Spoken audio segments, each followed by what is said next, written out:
Gastric సమస్యలతో బాధపడుతున్నారా? అయితే సంప్రదించండి హోమియో కేర్ ఇంటర్నేషనల్.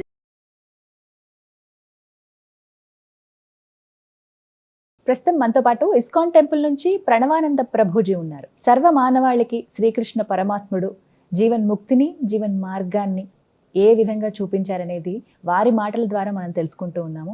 వారు ప్రత్యేకంగా గోవర్ధన్ ఇకో విలేజ్ ముంబైలో ఉన్నటువంటి ఆశ్రమంలో వారు సేవ చేస్తూ ఉంటారు. శ్రీకృష్ణ భగవానుడి గురించి, వారి లీలల గురించి ఎన్నో వీడియోస్లో మనం వారి మాటల్లో వింటూ ఉన్నాము. ప్రస్తుతం మనతో పాటు స్టూడియోలో ఉన్నారు ప్రణవానంద ప్రభుజీ. వారితో మాట్లాడదాం, మరిన్ని విషయాలు తెలుసుకుందాం. నమస్కారం ప్రభుజీ. హరే కృష్ణ. నమస్కారం అండి. ఎలా ఉన్నారు? బాగున్నా, మీరు ఎలా ఉన్నారు? చాలా చాలా బాగున్నాను. చాలా సంతోషం. మంచి రీచ్ ఉన్నాయి వీడియోస్.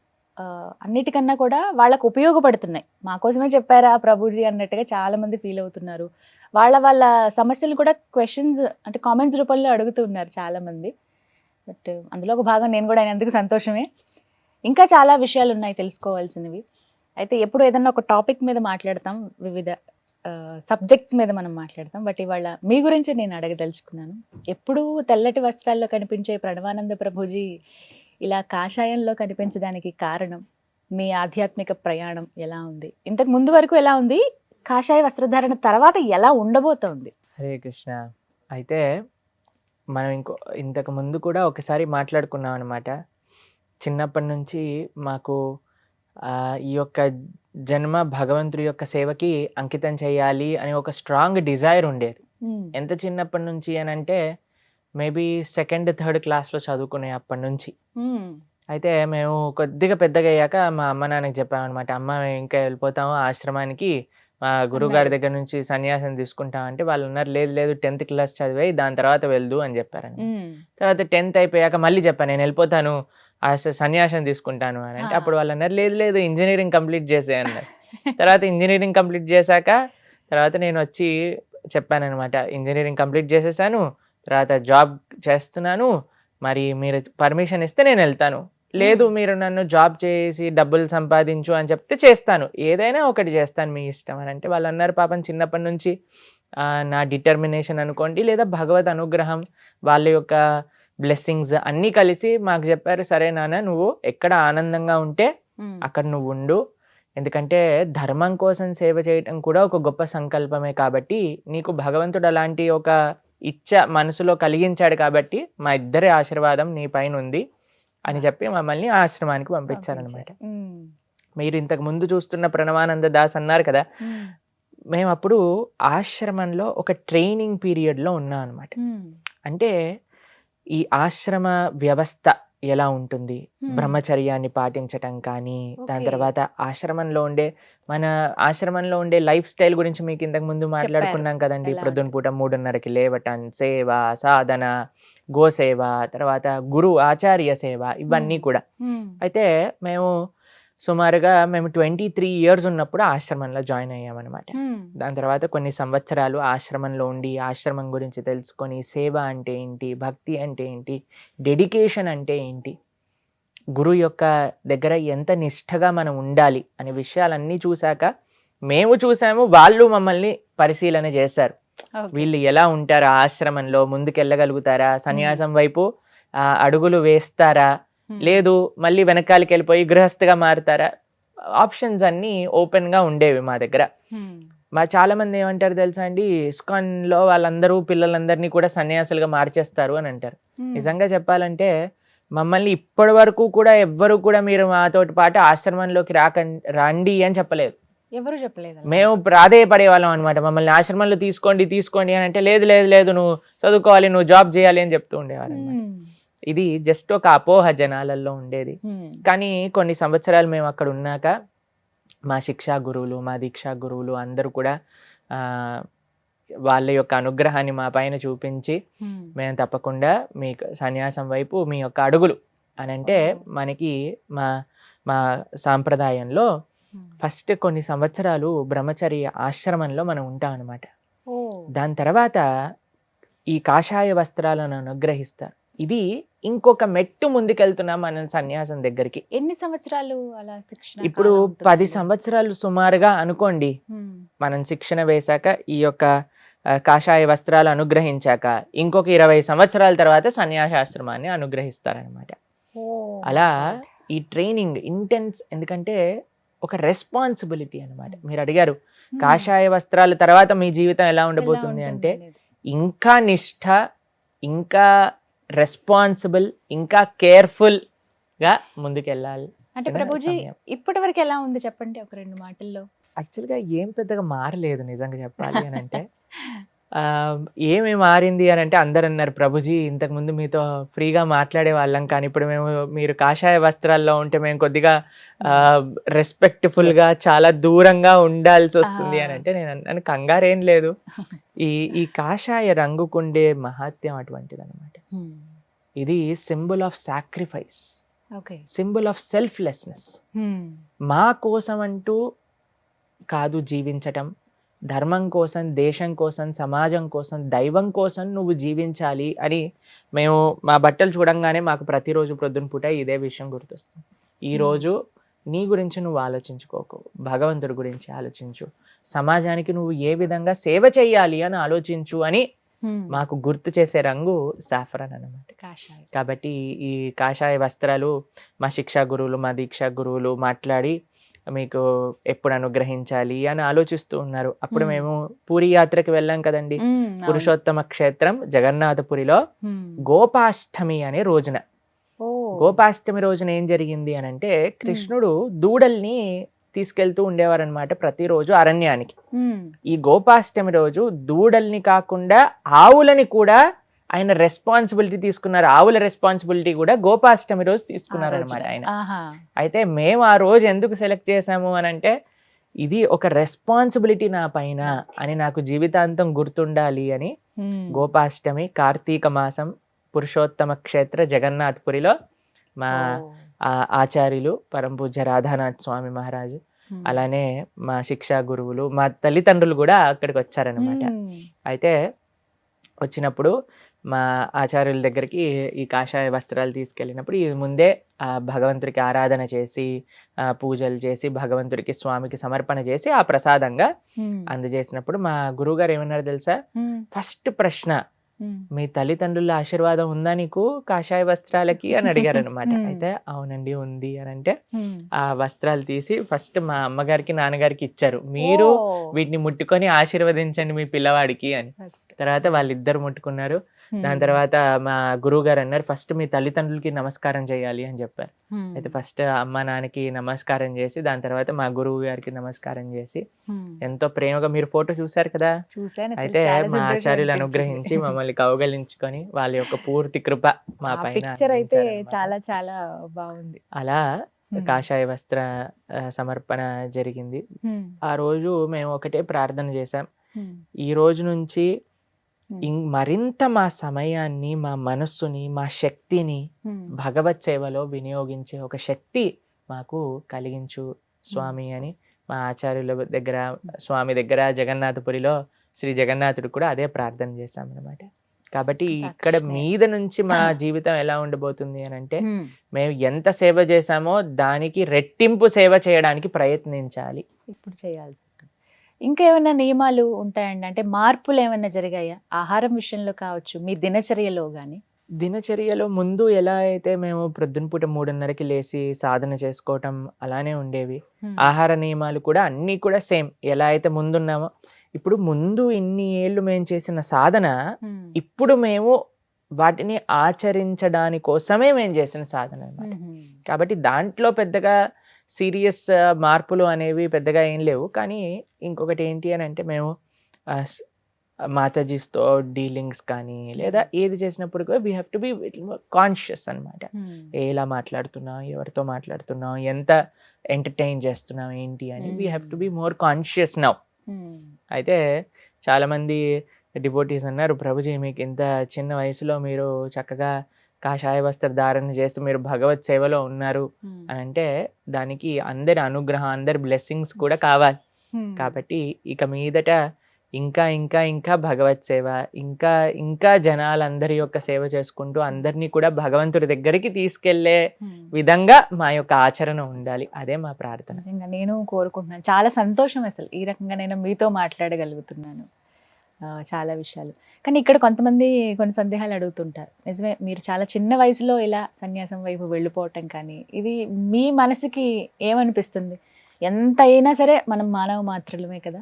మాకేమనిపిస్తుంది అని అంటే, మాకేమనిపించేది చిన్నప్పటి నుంచి అని అంటే, మా ఒక శ్రీ చైతన్య చరితామృతంలో ఒక విషయం చెప్తారనమాట. బ్రహ్మాండే భ్రమితే కోనో భాగ్యవాన్ జీవ్ గురు కృష్ణ ప్రసాదేపాయ్ భక్తిలతా బీచ్. ఇప్పుడు నాకు ఈ జన్మ ఉంది అని అంటే ఎన్నో కోట్ల జన్మలలో చేసిన కర్మ అనుసారంగానే మళ్ళీ నాకు ఈ మానవ జన్మ లభించింది. సరే, ఇన్ని జన్మలు ఒక్కొక్కళ్ళకి సేవ చేశాను, మళ్ళీ మళ్ళీ పుడుతూనే ఉన్నా, మళ్ళీ శరీరాన్ని విడిచిపెడుతున్నా, మళ్ళీ పుడుతున్నా, మళ్ళీ శరీరాన్ని విడిచిపెడుతున్నా. ఈ ఒక్క జన్మ కృష్ణుడికి ఇస్తా, ఈ ఒక్క జన్మ మా గురువులకి ఇస్తా. ఎందుకంటే ఎన్నో జన్మలు ఎంతో మందికి ఇచ్చా, అందుకే మళ్ళీ నేను మానవుడిగా పుట్టాల్సి వచ్చింది. ఈ జన్మ కృష్ణుడికి ఇచ్చి చూస్తా, మా గురువులకి ఇచ్చి చూస్తా, వాళ్ళ యొక్క సేవ చేసుకొని చూస్తాను అని ఒక సంకల్పం చిన్నప్పటి నుంచి ఉండేది. ఆ సంకల్పమే వయసుకి ఏంటంటే అండి, చాలా మంది ఏమనుకుంటారు అని అంటే, అన్ని బాధ్యతలు తీరిపోయాక చేసుకోవచ్చు ఇవన్నీ అని అనుకుంటారు. కానీ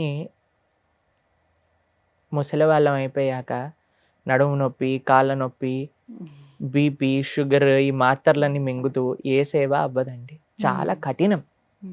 కాబట్టి నాకు శక్తి ఉన్నప్పుడు, ఇప్పుడు చెప్తారు కదా అందరూ, this is peak time, 25 to 35, 45 you have to work hard, then you can rest later అని అంటారనమాట. బట్ మీకు ఇప్పుడు డిస్ట్రాక్షన్స్ ఉండవా? ఎవరైనా చూసినప్పుడు, మీ ఏజ్ వాళ్ళని చూసినప్పుడు, మీ ఫ్రెండ్స్ ఎవరైనా కలిసినప్పుడు? మాకు వాళ్ళని చూసి జాలితో కూడిన ప్రేమ కలుగుతుంది అనమాట. ఎందుకంటే మేము ఎంత ఆనందంగా ఉన్నాము, భక్తి కంటే ఆనందమైనది ఇంకొకటి లేదండి. కాబట్టి నాకు శరీరంలో నా శక్తి ఉన్నంత వరకు అది భగవంతుడికి ఇవ్వాలి. ఫస్ట్ క్లాస్ సేవ భగవంతుడికి. కాబట్టి ఇప్పుడు మా దేవుడి దయ వల్ల మా శరీరం బాగా పనిచేస్తుంది, మనసు బాగా పనిచేస్తుంది, ఇంకా ఆ శక్తి అనేది ఉంది. కాబట్టి ఇది స్వామికే అంకితం, ఇంకెవ్వరికి కాదు. స్వామికి అంకితం. తల్లిదండ్రుల ఫీలింగ్ ఏంటి అసలు? ఏమన్నారు?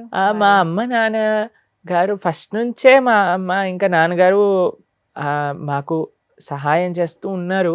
వాళ్ళ యొక్క అనుగ్రహం, వాళ్ళ యొక్క ఆశీర్వాదం వల్లనే ఇంతవరకు మనం వచ్చాం. ఈ వస్త్రాలు వేసుకున్నాం. అయితే మా నాన్నగారు ఫస్ట్ మమ్మల్ని చెప్పారనమాట, మేము చేసే సేవ చూసి, మా యొక్క మనస్తత్వం చూసి ఆయన ఫస్ట్ అన్నారు, కొన్ని సంవత్సరాలు నువ్వు ట్రై చేయి ఆశ్రమంలో ఉండి, దాని తర్వాత నువ్వు డిసైడ్ చేసుకో, మళ్ళీ నీకు పెళ్లి చేసుకోవాలనుకుంటున్నావా లేదా సన్యాసం వైపు వెళ్ళాలనుకుంటున్నావా, నువ్వు చూసుకో అంటే నేను చెప్పాను, సరే నాన్నగారు, ఆయన మనసు ఎందుకు బాధ పెట్టడం అని నేను అన్నాను. 4-5 సంవత్సరాలు చూస్తాను, తర్వాత నేను రావాలి అనుకుంటే వచ్చేస్తా ఇంటికి అన్నారు.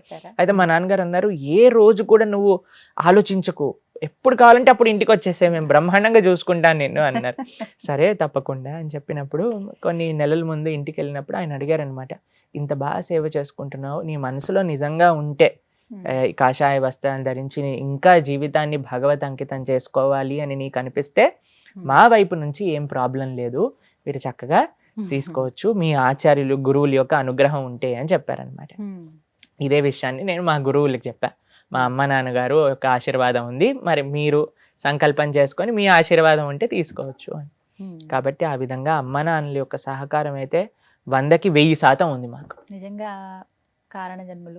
నిజంగా మీకు విషయం చెప్పాలండి, చాలా మంది మాకు ఎంత బాధపడిపోతారంటే, నిజంగా భగవద్గీత భాగవతం చదువుతుంటేనే మా పిల్లవాడు ఎక్కడికి వెళ్ళిపోతాడో, ఏం చేసేస్తాడో, సన్యాసం తీసుకుంటాడో, గుడికి వెళ్ళటం స్టార్ట్ చేస్తేనే భయపడిపోతూ ఉంటారు. అదే ఇస్కాన్ టెంపుల్కి వెళ్తున్నారంటే అయ్యో ఏమైపోతారా అని భయపడుతున్న జనాలు ఈ టీవీలలోకి వచ్చి పెద్ద పెద్ద గా ప్రాబ్లమాటిక్ గా తయారు చేసి ఏడ్చి అయ్యో మా పిల్లవాడు మాకు ఇచ్చేసేయండి అది. ఇంకో విషయం చెప్తానండి, కొన్ని రోజుల ముందట నాకు వీడియో పంపించారు. ఒక పిల్లవాడు నాకంటే చిన్న వయసు అనుకుంటా, జైనిజంలో వాళ్ళు సాధువులుగా మారుతారు.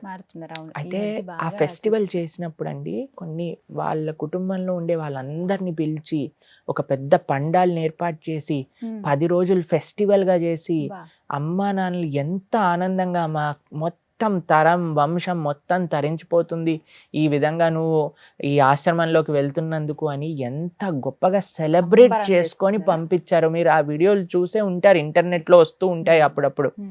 కానీ మన వాళ్ళకి మాత్రం అందరూ శంకరాచార్యులు, రామానుజులు, ఇటువంటి మహానుభావులు అందరూ ఉండాలి, కానీ వేరే వాళ్ళ ఇంట్లో ఉండాలి, మా ఇంట్లో ఉండకూడదు. అనే భావన ఉంటుంది చాలా. మన పిల్లవాడు మాత్రం చక్కగా చదువుకోవాలి, పెళ్లి చేసుకోవాలి, పిల్లల్ని కనాలి, సెటిల్ అవ్వాలి, అమెరికాకి వెళ్ళాలి, మమ్మల్ని కూడా తిప్పాలి, ఇలా ఉంటుందన్నమాట. కానీ అలా ఆలోచిస్తున్న సమాజంలో మనకి మా తల్లిదండ్రులు లాంటి వాళ్ళు ఉన్నారు అని అంటే నిజంగా చాలామంది ప్రభుజీ మీరు చాలా గొప్పవాళ్ళు. మేం కాదండి, మా తల్లిదండ్రులు నిజంగా. గొప్పవాళ్ళు, మా గురువులు గొప్పవాళ్ళు. వాళ్ళ యొక్క అనుగ్రహం చేతనే మేము ఏం చేస్తున్నా చేయగలుగుతున్నాం. ప్రభుజీ, గోదాదేవి గురించి అలాగే ధనుర్మాస విశిష్టత గురించి తెలియచేయండి. చాలా వైభవంగా జరుగుతాయి ధనుర్మాసం అంతా కూడా. ప్రత్యేకించి వైష్ణవ ఆలయాలన్నీ కూడా పండగలా ఉంటుందన్నమాట ఆ వాతావరణం అంతా.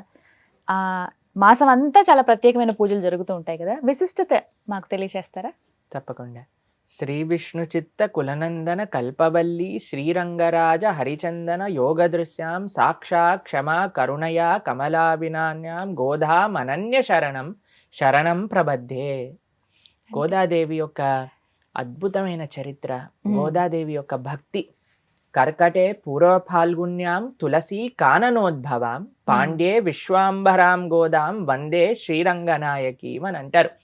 గోదాదేవి మనకి పాండ్య దేశంలో శ్రీవెల్లిపుత్తూర్ అనే ప్రదేశంలో తమిళనాడులో విష్ణు చిత్తులు అని వాళ్ళ నాన్నగారు, ఆయనకి ఆవిర్భవించింది ఒక తులసి కోటలో, ఒక వనంలో, తులసి వనంలో ఆవిడ ఆవిర్భవించింది అనమాట.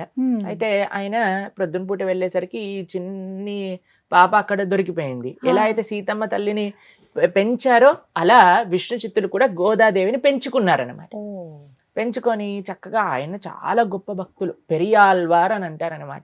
పెరియాల్వార్ ఎంత భక్తి అని అంటే, మనం భగవంతుడి దగ్గరికి వెళ్ళినప్పుడు ఏం చేస్తామండి, వెంటనే మన దగ్గర ఉండే కోరికలన్నిటినీ చిట్టా ఇప్పేసి నాకు ఇది చేయించు, నాకు ఇది చేయించు, నాకు ఇది చేయించు అని అడుగుతారు.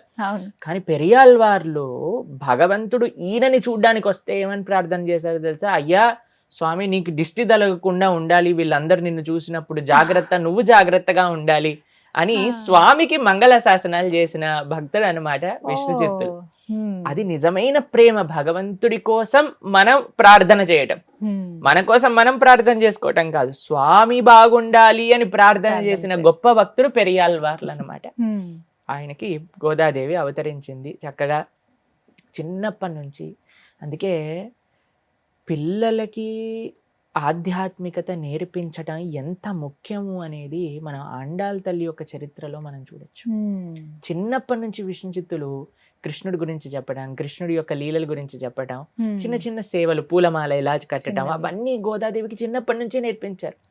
నేర్పించేసరికి అమితమైన ప్రేమ గోదాదేవికి కృష్ణుడి పట్ల కలిగింది. నేను కృష్ణుడినే పెళ్లి చేసుకుంటా అన్నది.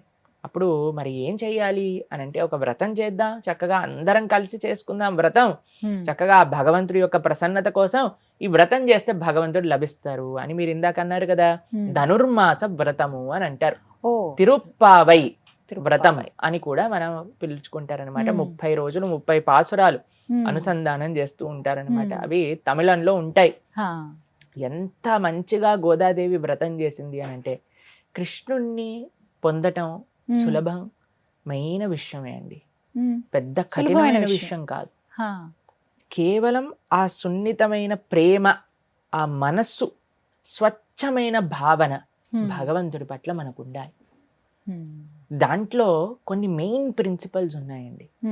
ఒకటి నామ సంకీర్తన, 2 భగవద్భక్తుల యొక్క సాంగత్యంలో మనం ఉండటం, 3వది మన గురువులు ఆచార్యులు చెప్పిన విషయాలను చక్కగా శ్రవణం చేస్తూ వాళ్ళు చెప్పినట్టుగా మన జీవితాన్ని మలుచుకోవటం. ఇవన్నీ కూడా శాస్త్ర సిద్ధాంత సారాంశాన్ని మొత్తం ఆండాళ్ తల్లి 30 పాటలలో పెట్టేసింది. చక్కగా వాళ్ళ స్నేహితులందరితో ప్రతిరోజు ఆలయానికి వెళ్ళి స్వామి సేవ చేసుకుంటూ, మనం చూస్తాం ఒక ఫోటోలో గోదాదేవి ఇలా మాల కట్టుకొని ఇలా అద్దం ముందు నించొని చూసుకుంటూ ఉంటారు. ఎందుకు అని అంటే, ఈ స్వామికి నేను ఈ మాల కట్టాను, ఎంత బాగుంటుందా, ఎక్కడైనా గుచ్చుకుంటుందా లేదా, ఎలా ఉంది కలర్ కాంబినేషన్ అని ఆవిడ వేసుకొని తీసి స్వామికి సమర్పణ చేశారు. కొన్నిసార్లు అండి మనం సేవ చేసేటప్పుడు అరే భగవంతుడే కదా అని మనం పూలు ఇలా వేసేస్తూ ఉంటాం, లేదా ఏదన్నా నైవేద్యం చేసినప్పుడు సరే మనం ఏమి అంత పట్టించుకోం. అరే దేవుడు తిన్నాక అప్పుడు మనం చూద్దాంలే, దాని తర్వాత మనం టేస్ట్ చూసి ఉప్పు తక్కువైంది, తాలింపు వేయలేదు, అవన్నీ వేసేసి మనం అందరికి బాగా ఫస్ట్ క్లాస్ పెడతాం. కానీ గోదాదేవి యొక్క భావన ఏంటండి, అయ్యో కృష్ణుడు బాగుండాలా, మాల బాగుండాలా, గుచ్చుకోకూడదా అని చూసుకొని ఇచ్చేది. ఒకరోజు తండ్రి గారు చూసారనమాట. అయ్యో స్వామికి వేసే ముందు నువ్వు వేసుకుంటున్నావేంటి, అలా చేయకూడదు, అది అపచారం అని అంటే, సరే నాన్న రేపటి నుంచి చేయను అనేసరికి గోదాదేవి మాల కట్టేసేది, అందులో పెట్టేసేది, కృష్ణ చిత్తులు తీసుకెళ్లారనమాట. అయితే భగవంతుడు అన్నాడు, ఓ ఈ రోజు నీ కూతురు వేసుకోలేదు మాల, నాకు ఇది వద్దు అంటే, అయ్యా ఏంటి నీకు, మాల వేసుకుంటే అది అపవిత్రం అవుతుంది కదా. లేదు లేదు, భక్తితో ప్రేమతో చూస్తున్న మాలలే నాకు కావాలి, కాబట్టి గోదాదేవిని వేసుకున్నాక నేను వేసుకుంటా అని చెప్పారనమాట స్వామి. భగవంతుడు అండి, భగవంతుడికి అవసరమైనది వస్తువు కాదు, భగవంతుడికి అవసరమైనది భావన, భగవంతుడికి అవసరమైనది ప్రేమ. హిందీలో అంటారనమాట, భగవాన్ ప్రేమ్కే భూకే హే అని అంటారు. ఆయనకి ఆకలి దేనికోసం అని అంటే మన ప్రేమ ఆయన వేచి చూస్తూ ఉంటానన్నమాట. ఎందుకండి ఆయనకి ప్రేమ లేదా అని అంటే, కాదు, ఆయనని ప్రేమిస్తే మనం తరిస్తాం కాబట్టి. అసలు గోదాదేవి వారి జన్మకు కారణం ఏంటండి? మనకి భక్తి మార్గాన్ని చూపించడానికి, సులభంగా కృష్ణుణ్ణి ఆరాధన చేసి కృష్ణుణ్ణి పొందవచ్చు అని తమ జీవితంలో తాను ఆచరించి భగవంతుణ్ణి ప్రేమించి భగవంతుణ్ణి పొంది మనందరికీ ఒక మార్గదర్శకాన్ని చూపించింది. భక్తి, కృష్ణ భక్తి అనేది చాలా సులభం. చిన్న పిల్లండి గోదాదేవి వ్రతం చేసినప్పుడు ఎవరికైనా సులభం, అది ఎంతో ఆనందకరమైనది అని ప్రపంచానికి నిరూపించడానికి గోదాదేవి అవతారం అన్నమాట. కాబట్టి ఈ మీరు చెప్పినట్టుగా కృష్ణుడు భగవద్గీతలో మాసానా మార్గశీర్షోహం అని చెప్తారు. మాసములలో నేను మార్గశీర్ష మాసాన్ని, అదే ధనుర్మాసంగా మనం చెప్తాం.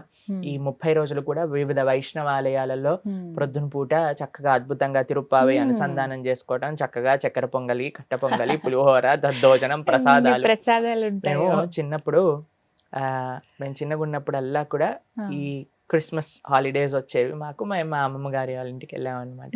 వెళ్తూ ఉండేవాళ్ళం. మేము ప్రొద్దున పూట చిన్నప్పటి నుంచి కూడా ధనుర్మాస వ్రతం పూర్తిగా చేస్తూ ఉండేవాళ్ళం అనమాట.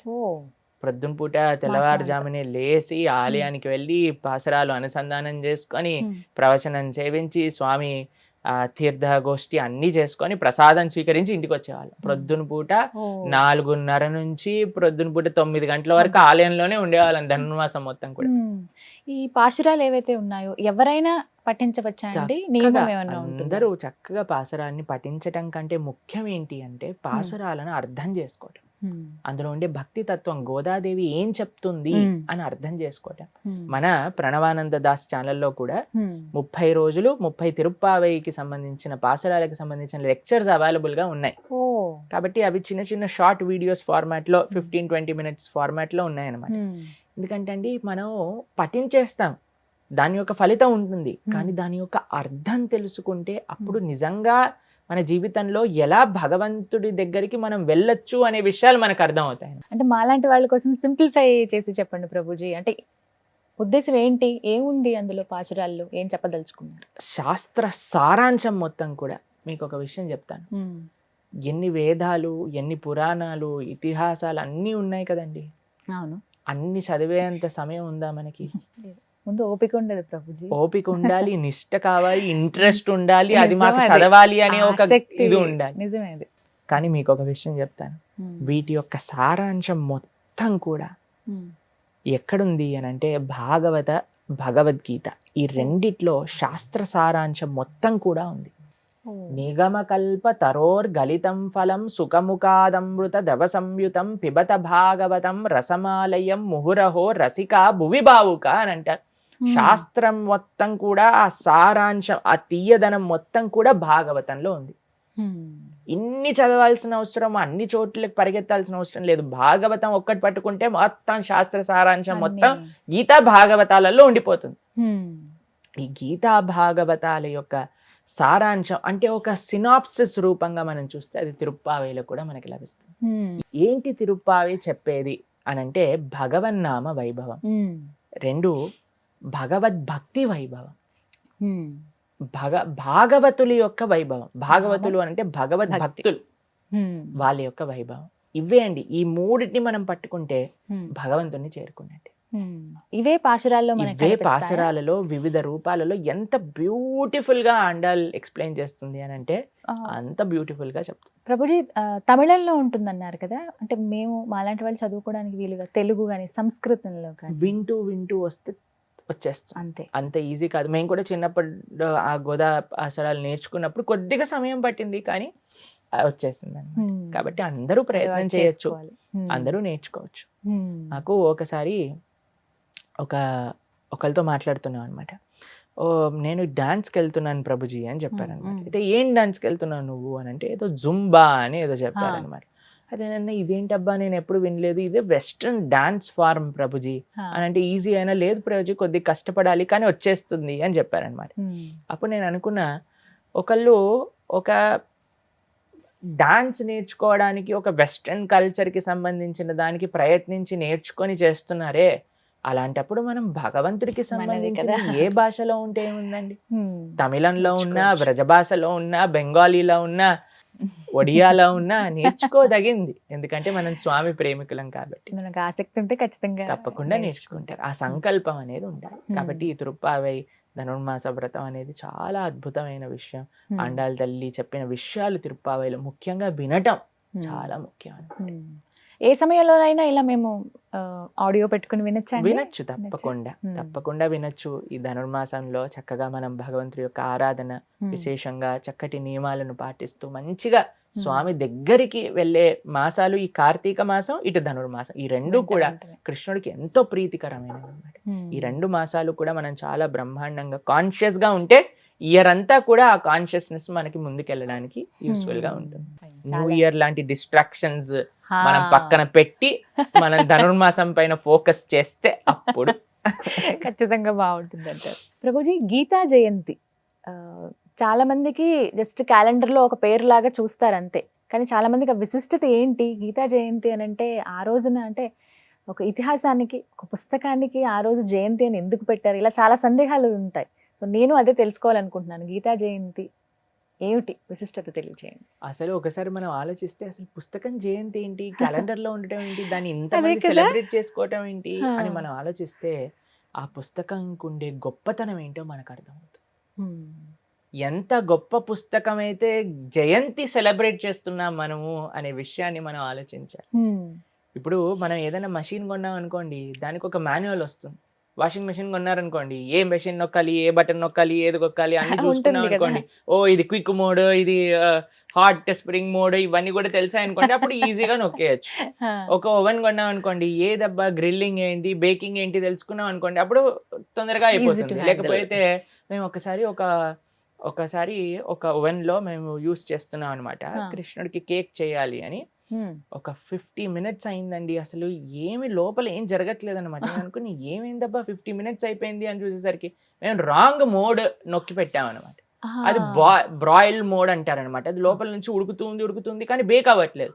దాని తర్వాత మొత్తాన్ని డిస్కార్డ్ చేసి మళ్ళీ కొత్త బ్యాటర్ తయారు చేసి లోపల పెట్టి అప్పుడు వెంటనే 30 నిమిషాలలో రెడీ అయిపోయింది. అప్పుడు మేము అనుకున్నా, అరే ఇది ఫస్టే ఆలోచించి ఉండాల్సిందే కదా, ఏ బటన్ నొక్కితే ఏదవుతుంది అని. ఇంత వేస్ట్ అయిపోయింది, సామాగ్రి అంతా వేస్ట్ అయిపోయింది, టైం వేస్ట్ అయిపోయింది అని అనుకున్నా. అలా ప్రతి ఒక్క యంత్రానికి ఒక మాన్యువల్ ఉన్నట్టు, ఆ మాన్యువల్ చదివితే ఆ యంత్రాన్ని ఎలా ఉపయోగించాలో తెలిసినట్టు ఈ మానవ శరీరం అనేది కూడా ఒక యంత్రం.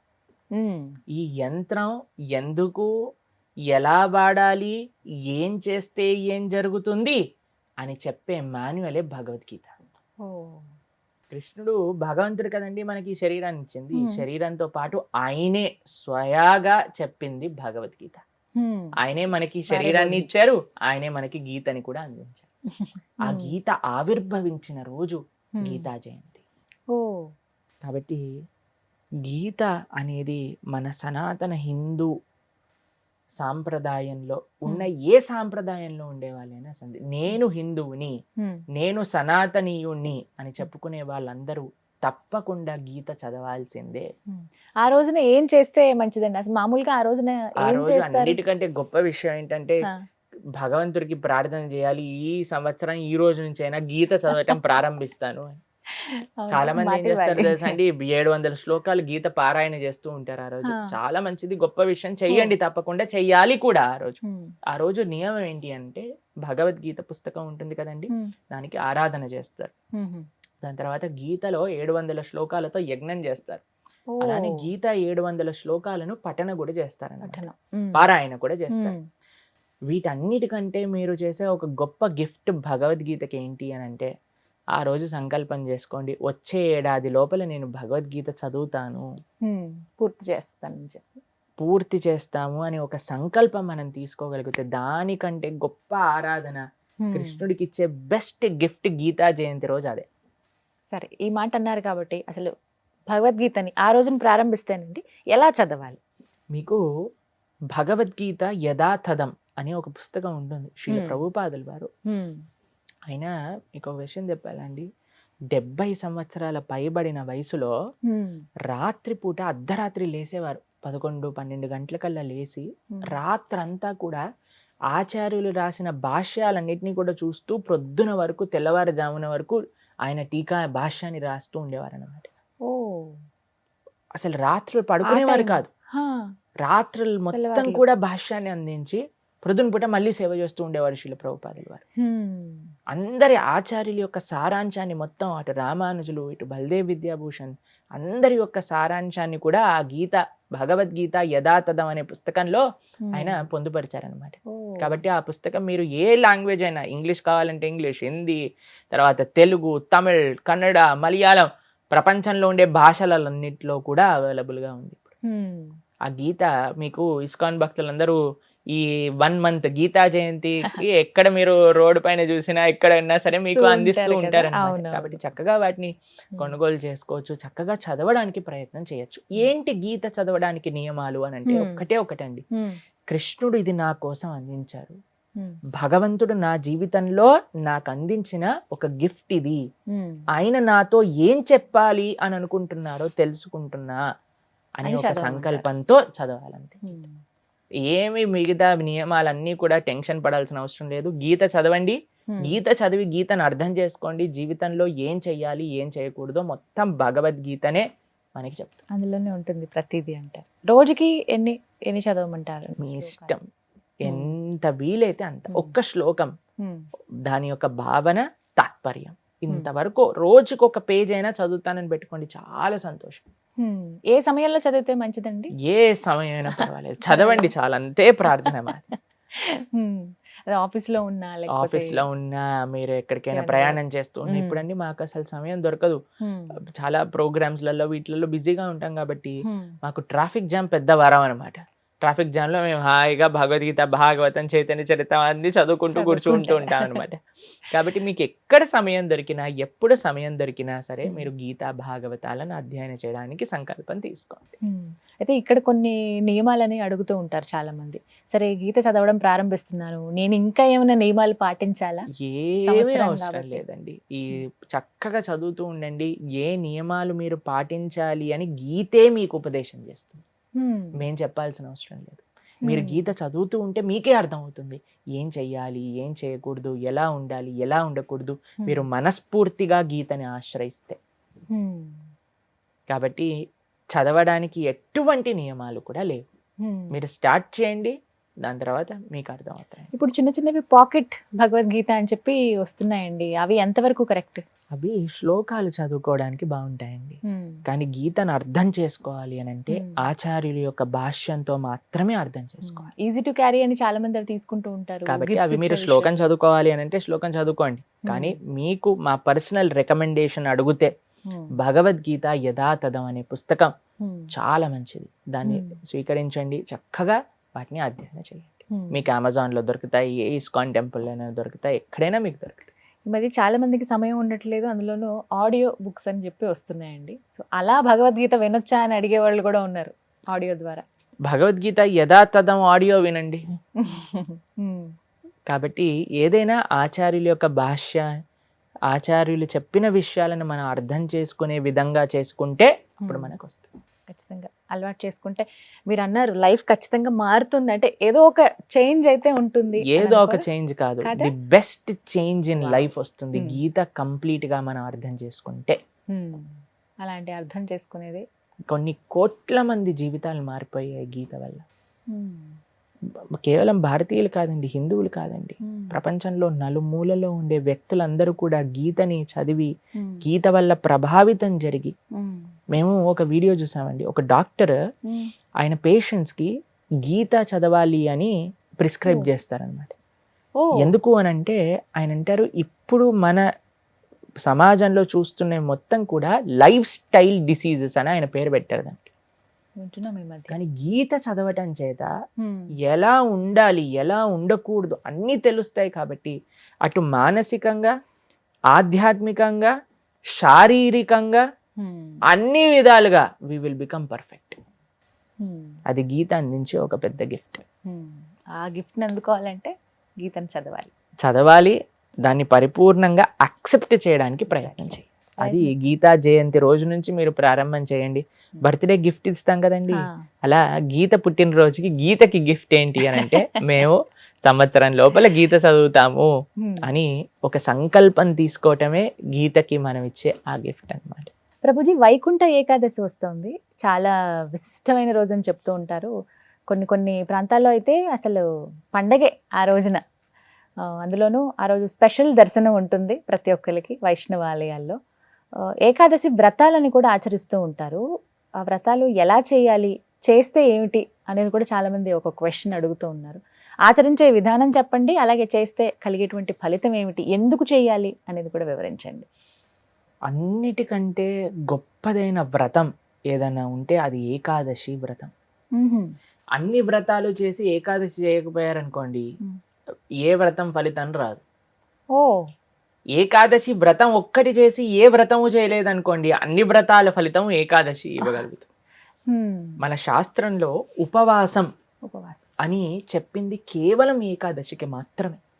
ఓ, కానీ చాలా మంది ఈ రోజు మేము ఉపవాసం చేస్తున్నామండి, ఆ రోజు ఉపవాసం చేస్తున్నామండి, అలా ఇలా చెప్తారు. కానీ ఎక్కడ కూడా అంత నియమంగా ఉపవాసం గురించి చెప్పింది మన శాస్త్రంలో, అంత నియమంగా ఉండాలి అని చెప్పింది కేవలం ఏకాదశికి మాత్రమే.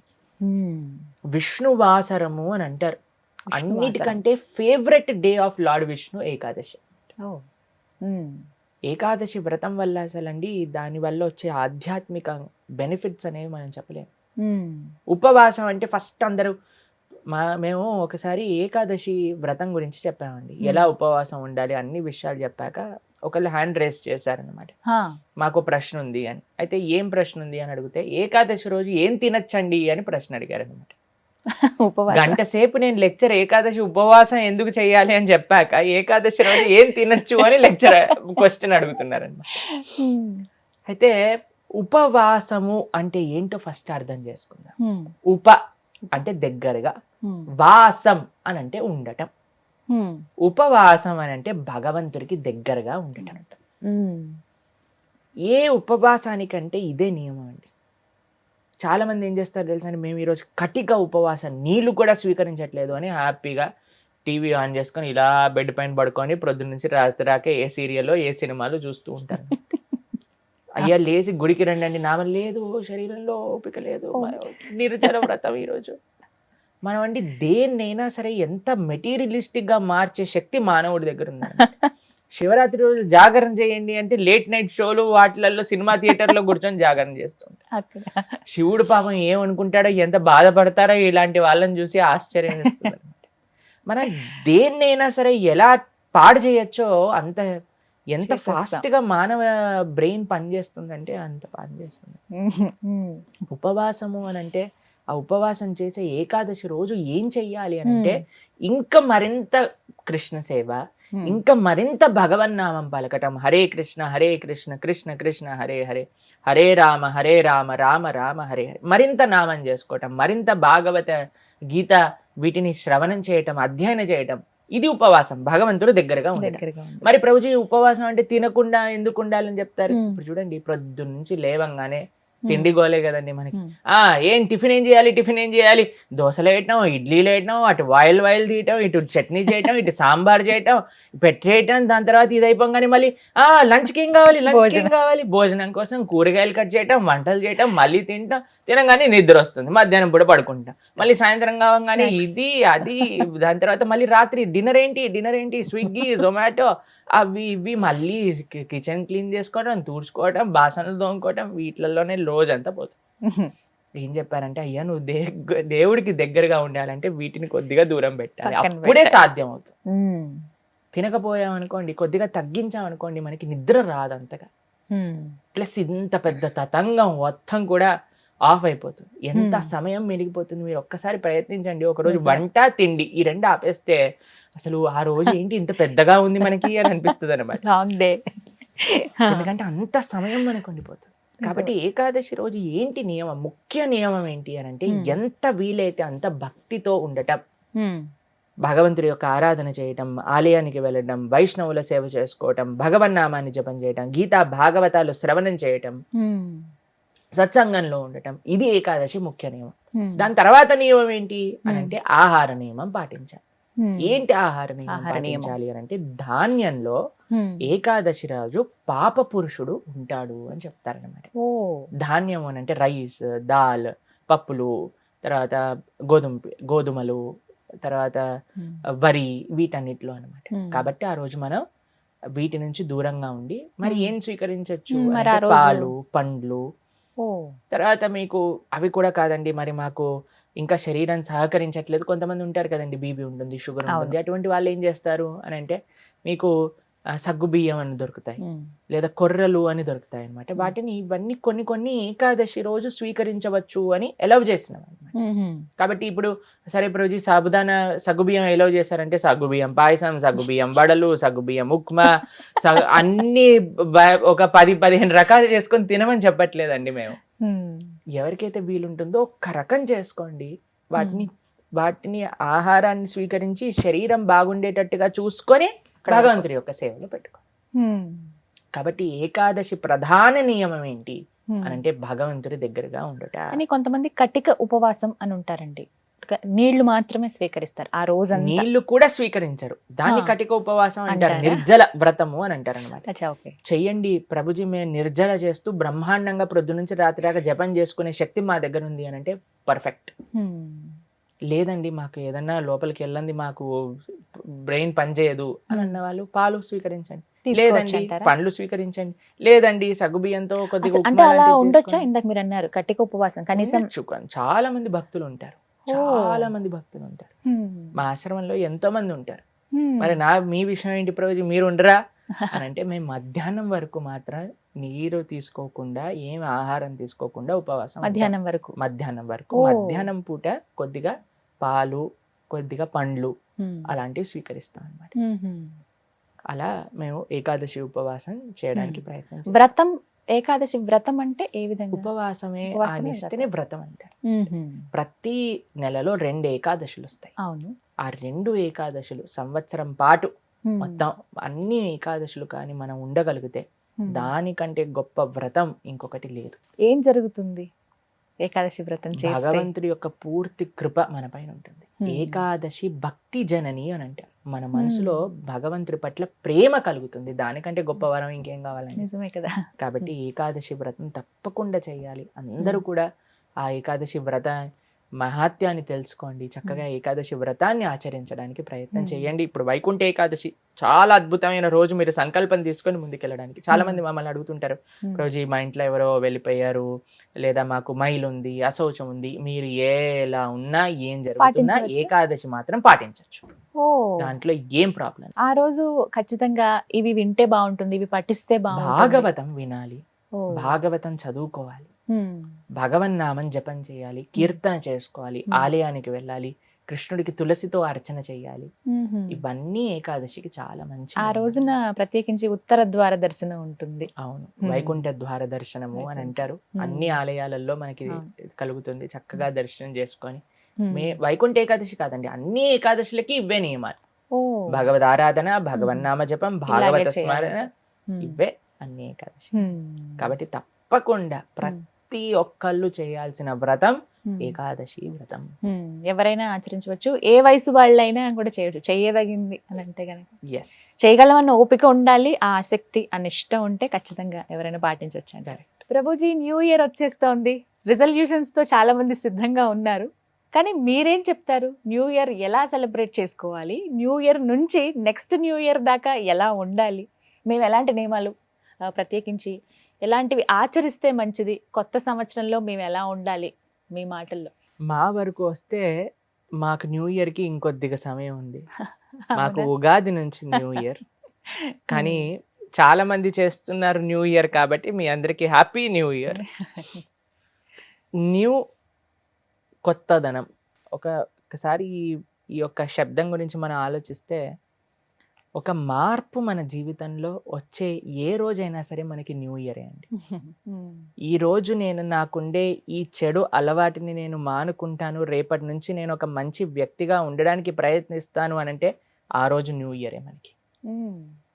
కానీ ఏ ఉత్సవం వచ్చినా సరే, ఏ ఒక మంచి పండుగ వచ్చినా సరే, దాన్ని మనం ఈరోజు రేపట్లో సెలబ్రేట్ చేస్తున్న విధానంగా చేసుకున్నాం అనుకోండి, అది న్యూ ఇయర్ కాదు ఎప్పటికీ కూడా. ఇప్పుడు ఏం చేస్తున్నారండి న్యూ ఇయర్ పేరుతో? అందరూ కూడా ఎంజాయ్మెంట్. ఆ ఎంజాయ్మెంట్ ఏంటి? అర్ధరాత్రి పూట 12 o'clockకి హెల్త్ని పాడు చేస్తూ, వేరే వాళ్ళని హింసిస్తూ, వేరే జీవుల్ని హింసిస్తూ, ఇది ఎంజాయ్మెంట్ కాదు. ఎంజాయ్మెంట్ అనేది, అందుకే మనం చెప్తాం, మన సంస్కృతిలో మన సాంప్రదాయంలో రోజు తెల్లవారుజాము నుంచి స్టార్ట్ అవుతుంది. కౌంట్ చేసుకుంటాం అక్కడి నుంచి. మీరు రాత్రంతా కూడా మీరు ఎంజాయ్మెంట్ చేస్తూ ప్రొద్దున పూట ఎప్పుడో 10-15 గంటలకు నేర్చారనుకోండి, అప్పుడు తర్వాత ఏమవుతుందంటే ఇయర్ మొత్తం కూడా మీరు అలానే ఉంటారు. డిసిప్లిన్ అనేది మనకు అవసరం అండి. ప్లస్ మనకి ఈ మధ్యలో మేము చూస్తూ ఉన్నాం, పాశ్చాత్య ఫెస్టివల్స్ పైన ఫోకస్ మనకి పెరిగింది. న్యూ ఇయర్ అంటూ, హాలోవీన్ అంటూ, ఇప్పుడు హాలోవీన్ ఫెస్టివల్స్ పెరిగిపోయాయి. ఇక్కడ చాలా మంది చూస్తున్నారు కదా హాలోవీన్ ఫెస్టివల్స్. ఇంతకు ముందు హాలోవీన్ మనకి ఎక్కువగా ఉండేది కాదు, ఇప్పుడు హాలోవీన్ స్టార్ట్ అయిపోయింది. దాని తర్వాత friendship day, mother's day, father's day, valentine's day, ఇవన్నీ పెరిగిపోయాయి. కానీ మన సంస్కృతి, మన సాంప్రదాయాలకు ఉండే ఉత్సవాలు మనకి పెద్దగా తెలియదు. నిజంగా చెప్పాలంటే కృష్ణాష్టమికి హాలిడే కూడా లేదండి. ఉండదు. భగవంతుడు మనకి ఆరాధ్య దైవమైన రాముడు, కృష్ణుడు, వాళ్ళ ఉత్సవాలకి మాత్రం మనకి తెలియదు. చాలా మంది కృష్ణుడు, నేను చాలా మంది అడుగుతామండి ఈ మధ్య యూత్లో, కృష్ణుడు ఎక్కడ పుట్టారో తెలుసా, కృష్ణుడు యొక్క తల్లిదండ్రులు ఎవరో తెలుసా, తెలియదండి వాళ్ళకి. కానీ న్యూ ఇయర్ తెలుసు, వ్యాలంటైన్స్ తెలుసు, హాలోవీన్ తెలుసు, హాలోవీన్లో ఎలా డ్రెస్ చేసుకోవాలో తెలుసు. ఇవన్నీ ఎలా తెలుస్తున్నాయి అని అంటే, ఏం మనం నేర్పిస్తున్నాం, దేనికి మనం ప్రయారిటీ ఇస్తున్నాం. న్యూ ఇయర్ రెజల్యూషన్ అని మీరు అన్నారు. చాలా మంది అనుకుంటారు, నేను న్యూ ఇయర్ ఈ రోజు ఎంజాయ్ చేస్తా, దాని తర్వాత నేను డిసిప్లిన్డ్గా ఉంటా. ఒకసారి ఒక జిమ్కి వెళ్ళారనమాట, ఒక ఆయన మొత్తం నిండిపోయింది.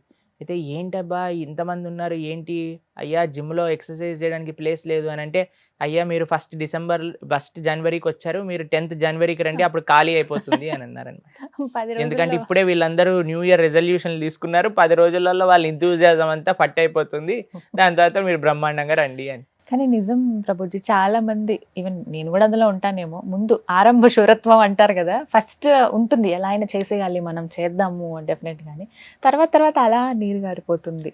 దానికి డిటర్మినేషన్తో పాటు డిసిప్లిన్ కావాలి. అది మేము ఎలా తెచ్చుకోగలగాలి? ఇప్పుడు రెజల్యూషనే తీసుకున్నాం అనుకోండి, నాకు ఉంది ఒక ఆలోచన, బట్ దాన్ని నేను ఎలా సస్టైన్ చేయగలగాలి సంవత్సరం అంతా? అదే ఫస్ట్ అండి, మనకి ఒక దృఢ సంకల్పం కావాలి, డిటర్మినేషన్ కావాలి.